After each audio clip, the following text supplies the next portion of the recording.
we have been kind of going over the forms I've already had her fill out. I like to get a pretty detailed history on my clients, and of course, going over prescription medications. Obviously, I'm not going to talk about those here because that's private.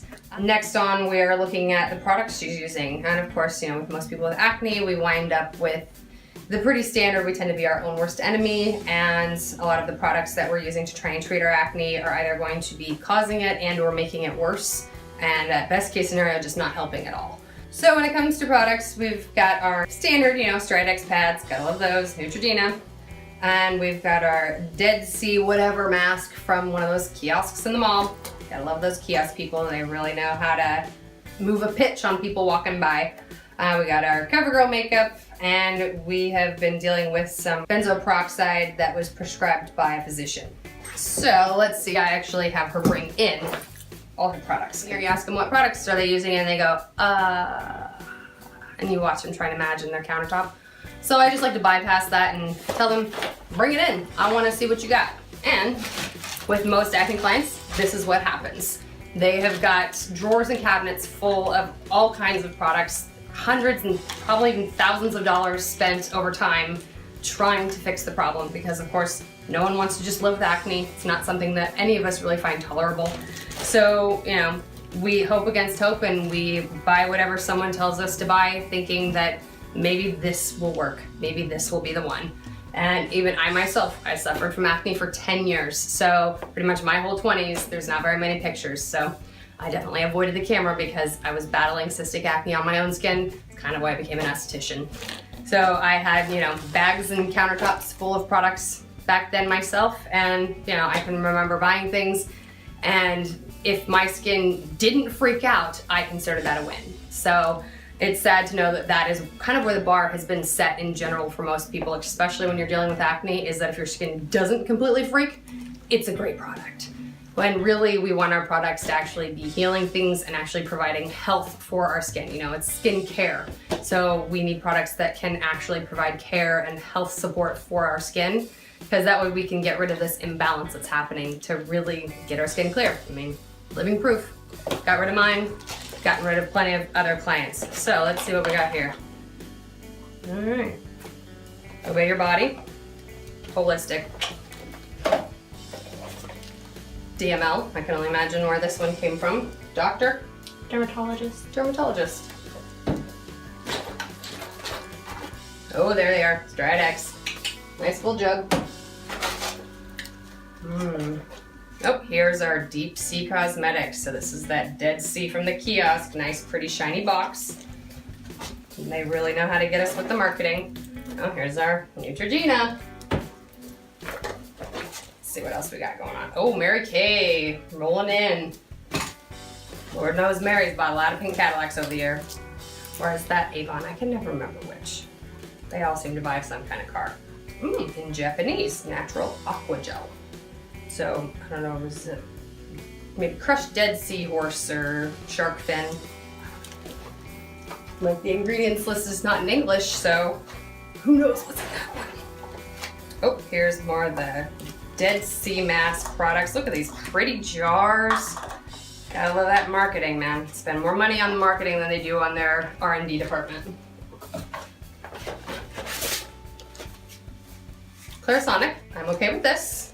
She's gonna be allowed to keep that one, as long as it's an actual Clarisonic. It is.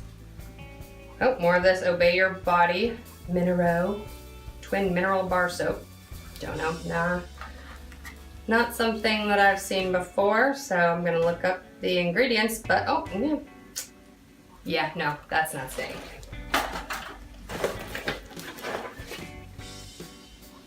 And, oh, more of that Dead Sea, another pretty jar. Nice hefty glass jars. I like that they put so many things in the jars when people are gonna be sticking their fingers into jars.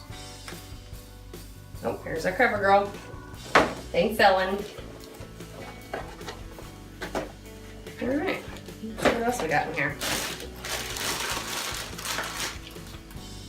Knockoff brush. So I'm glad she's upgraded obviously to a Clarisonic, so the knockoff can go, Clarisonic can stay. Oh yeah, here we go, witch hazel. This is one I think every acne sufferer ever in the history of humankind has wound up with witch hazel. And you know what? Witch hazel is a fantastic ingredient. I love it. It works great. It's anti-inflammatory. It's antimicrobial.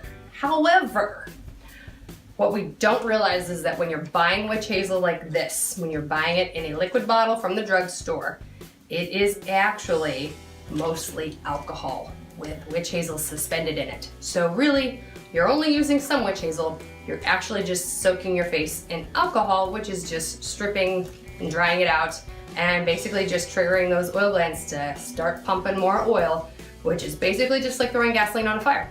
So, unfortunately, a lot of what we are taught growing up as to how to take care of our skin, trying to get that squeaky clean feeling, that unfortunately is a bad thing. That means that we have stripped our skin, and your skin needs oil. Makes it for a reason. Spreads it across your face to create a barrier between you and the rest of the world. So when you take it all away, body's immediate reaction is, oh my God, what'd you just do? I need that. And it will start to hyperproduce that oil, and it'll make more and more and more, and it's got to compensate for what you're doing. It's gonna fight back. It's gonna take care of itself.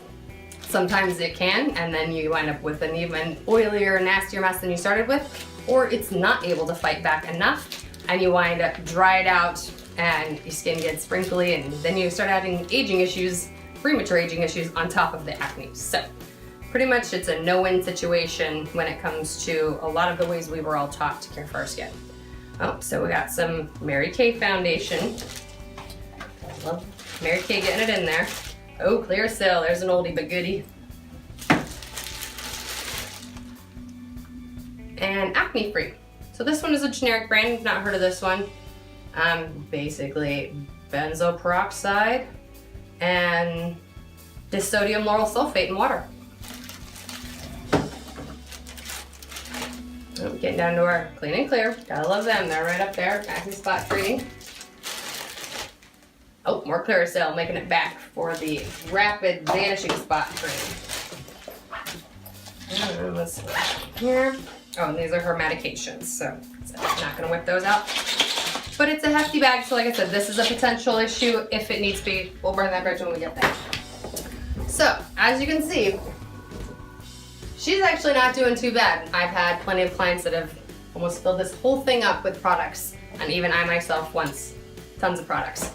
So I think we can make a much simpler regimen that will be just more effective, and then she won't have to do all this, and we won't have to have all these half-empty bottles and, you know, half empty with products and the other half is our lost hope.